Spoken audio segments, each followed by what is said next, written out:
If we have a new passport card that says Socoa, I don't know what that is, and we get pulled over by law enforcement, do you give them proof of insurance and vehicle registration, assuming you still have license plates at the same time, or do you not need to present those documents to an officer? Great question. HISAdvocates doesn't teach that. We don't teach sovereign citizenship mentalities. Here's a cop who's being trained by FBI and Homeland Security that you're a domestic terrorist if you try to do any of those things.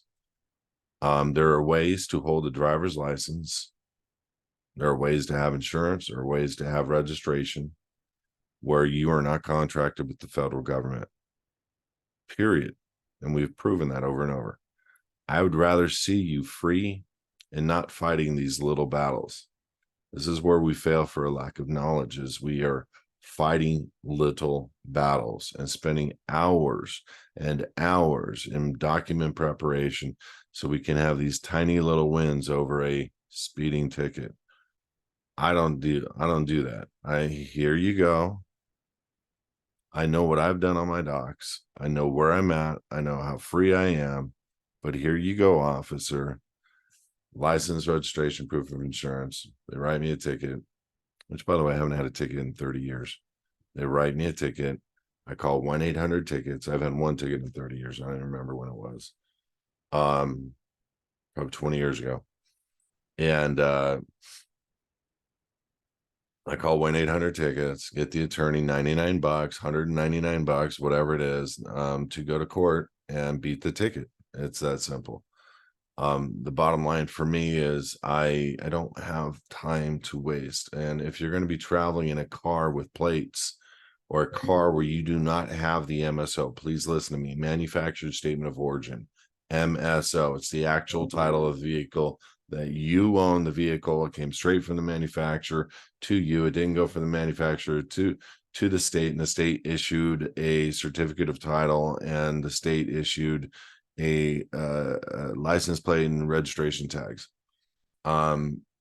So if you have the MSO on a vehicle, you can use a passport all day long, and there's really not a whole lot. Now, there could be cops out there that are going to be total buttheads and want to impound your vehicle, and you would sue the crap out of them and get your vehicle back immediately and have no jurisdiction over the vehicle. I get it, but why do you want to play those games? Like, I don't really care about my motorcycle. I'm just going to travel on my motorcycle. If I get pulled over, I'm going to hand the cop proof of insurance, because I got the motorcycle with no registration tags, insured based on the vehicle ID code, and my motorcycle license, which is an extended number of my actual driver's license. And I hand that to him with the MSO, and he's going to go, "What's that?" I'm saying, "I don't know if you know this, but you don't need to register a vehicle where you're holding the actual title, which is the MSO, on the vehicle, but I do have proof of insurance and a license for you." Cop's going to go, "Thank you." He's going to say, "Hey, get that thing registered as soon as possible. Here's a worst case scenario. Here's your worst case scenario. You're respectful. Everything's cool." Cop's going to say, worst case scenario is going to write a fix-it ticket that you must register the vehicle.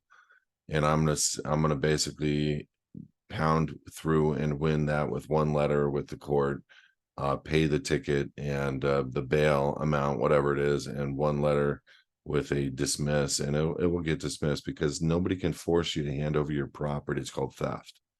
And I'm not going to hand over my title for a reduced class title from the state for any purpose or reason at all. But I don't play those games, is my point.